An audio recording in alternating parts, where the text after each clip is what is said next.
human body is made to walk. Our bodies function better when we walk.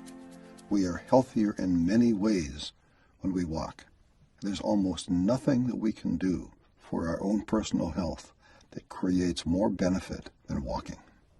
Walking 30 minutes a day, 5 days a week, actually reduces the rate of people becoming diabetic by over half. We have an epidemic of diabetes in this country. The number of diabetics has doubled, and people with diabetes now use over 40% of the healthcare dollars spent by Medicare. We could cut the number of new diabetics by more than half if people simply walked that half hour a day, 5 days a week. The benefits of walking are so good that they are hard to believe. We are far less likely to have strokes, heart disease, and hypertension when we walk. Women who walk have a 43% reduction in the risk of stroke.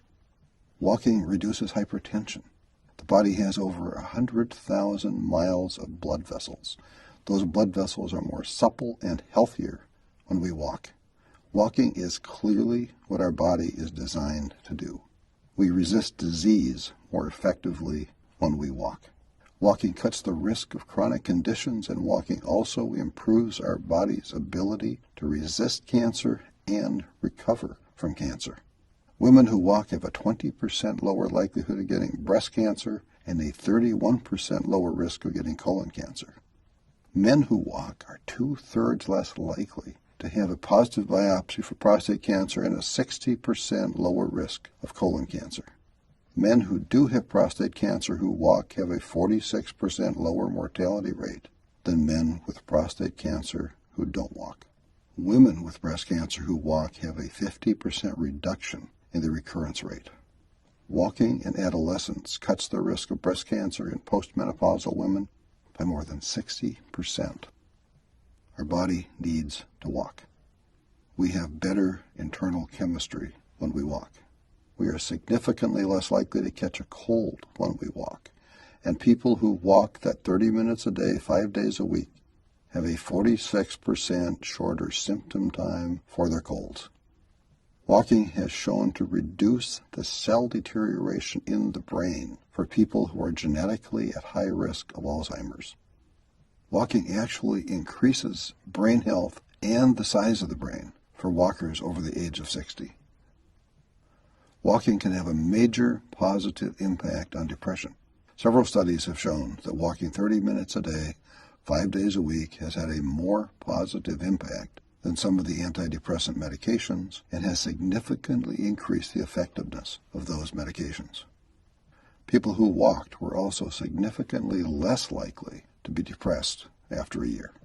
Walking creates positive neurochemicals, and it is the easiest health improvement strategy to maintain over time. It doesn't take very much equipment to walk.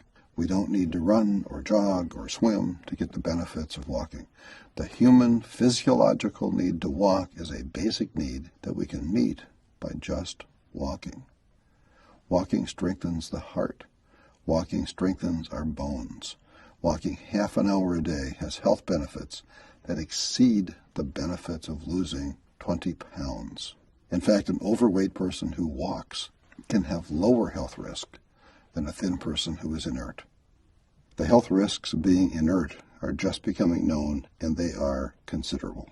Lancet Magazine and the National Institute of Health have all endorsed walking as one of the very best things we can each do for ourselves.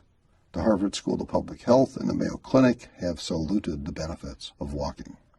The medical evidence for walking is huge, and it is growing. The very best news might be that we don't have to walk that 30 minutes every day in one straight period of time. We can break it up and still get full benefits. We can walk 15 minutes twice a day and get the same health benefits. 2 20-minute walks would be optimal for some people. So planning our day around finding those 2 15-minute walk times is a lot easier than having to find time to walk the full 30 minutes in one uninterrupted time slot. We all need to walk. We owe it to ourselves to walk. We can be healthier and stronger and happier as people when we can walk. There are no magical cures or silver bullets. There is no guarantee that doing any particular thing will work for any given person. But when you look at all of the data about Alzheimer's and stroke and diabetes and depression, and when you look at the reduction in all of those bad things, it's pretty hard for anyone who cares about their own health not to look very hard at how walking can become a major part of what we do. Our bodies really are made to walk, and our bodies need to walk. We are not the strongest creatures on this planet. We aren't the biggest or the fastest, and we aren't the best swimmers. We can't jump very high, and we can't fly at all. But no other living creature walks as well as we do. Walking is our gift. Walking is our strength. Walking makes us strong. So hey, let's walk. Be well.